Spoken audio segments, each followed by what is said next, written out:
My name is Janelle, and welcome to Ask the Editor. I am a fiction editor, and I am here to answer your questions about writing, editing, and self-publishing. Today we're going to start out with a very common question among writers, and that is, what kind of editor do I need? Everybody tells me I have to get an editor. But what do they mean? I see a billion names out there for editors, so I don't know where to start. And did you know that edit is a very hard word to say, especially editor and editing? Anyway, let's get to the point. There are three main types of fiction editor you're going to be looking for. The first one is developmental or structural editor, and they all have a second name, so just forgive me, sometimes a third name. Because one of the issues in editing is that a lot of times people can't decide which name should be which, so bear with me. And when you're looking for an editor, always check their webpage or even send them an email or a message through their Facebook page and say, what does your developmental editing include? And that way you're always clear and you don't get back something you didn't expect. So we have developmental editing, we have line or copy editing, and we have proofreading. So let's get into each one of those. Number one, developmental or structural editing. This is story editing. It's big picture editing. It's saying, does my story work? Are my characters flat? Is the ending believable, or does it feel contrived, and what can I do about it? My timing is all off. My readers hate my flashbacks.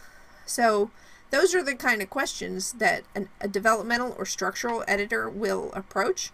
And they will give you suggestions. They should give you resources. They cover pacing, chronology, characterization, plotting, all of those things, theme. If those are the problems in your book or your short story, editors edit short stories too. If those are your problems, then you need a developmental editor. So the second kind of editor is what most people think of when they think of editing, and they think of it's the grammar police, and they're talking about copy editing. Line editing is often wrapped in with copy editing, and it's sort of a more deep sort of copy editing, but I'll get into that. So copy editing is grammar, punctuation, style things. Like a lot of people use the Chicago Manual of Style as their guide because they give you answers to questions like, should I capitalize captain here? You know, and they'll say, yes, capitalize captain if it's in front of a name like Captain Murphy, but not when it's, you know, all by itself. So that's copy editing. Now, line editing is a little deeper because it includes fixing sentences, not because there's something technically wrong, but because they sound better. So fixing flow, making sure that maybe this sentence would go better at the top of this paragraph than in the middle. So those are things that a line editor would cover. But a lot of editors, including myself, usually do them together because it just works, you know.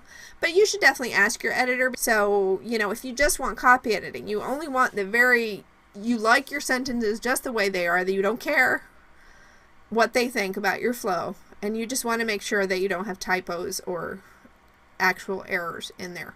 Okay, so not to get too deep into that, but the third kind of editing, 3, is proofreading.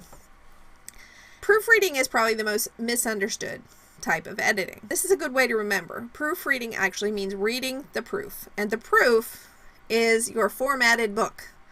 It is formatted for ebook, or it is formatted for print, and it is almost ready to go.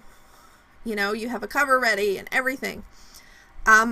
So proofreading is reading that proof to check for last minute errors, like, you know, maybe the copy editor missed something. It does happen because your copy editor can make 20,000, 100,000 changes to your manuscript because we're talking about commas and spaces and all kinds of things. But they might miss one. Or maybe when you were putting corrections in from the editor, because you should always have a choice whether you accept a change or not. That's why I always use track changes. So maybe you're putting in those changes and you make another mistake. It happens to the best of us. So proofreading catches those kind of things. They should be last minute light edits. So if you ask somebody, if you finish your first draft, you haven't done any revisions, you never send it to a beta reader or anything, and then you send it to somebody and say, I need a proofread. And they're thinking of what I was just talking about. but you're thinking of actual copy editing or even story editing, then you're probably going to get it back with a note about, excuse me, but you really need a copy editor, not a proofreader. That's what they mean. Yeah, it'll catch little things, typos. So those are the 3 types of editing you're most going to commonly see for fiction books or fiction stories, and even memoirs. They pretty much cover creative nonfiction as well. So this developmental and structural editing, line or copy editing, and proofreading. So I hope that helps you to clarify what the stages are. Often people will have all 3. Sometimes they'll just have 1. Sometimes they feel like, most of the edits were caught during copy editing and I can't afford another stage. Or, so sometimes people have all 3. Some people just have 1. It's up to you, really, and where you want your story to go. Anyway, I hope you enjoyed this video, and to find out more about me, please see the links in the description. And also you can find out more about my own book, because we all have one. We're writers. That's why we're here, right? But my nonfiction book is Saving Money on Editing and Choosing the Best Editor. This is actually one of my nonfiction books, but the other one does not apply to writing. So this book will help you clean up your manuscript, just make it a better manuscript before you send it to the editor, because we all want our books to be the best they can. But also how to find an editor without getting scammed, because in the age of the internet, there's a lot of people out there hanging up their shingle and saying, I'm an editor, which translates into, I got an A in English, which, does not mean that they've been working for publishers and authors for 20 years or something like that. You really need to find out who your editor is, and this book is a great guide for that. If you have any questions, feel free to leave a comment below or send me an email or hit my contact page or send me a question on Twitter or Facebook. I will leave all those links below. Thanks for watching. Bye-bye.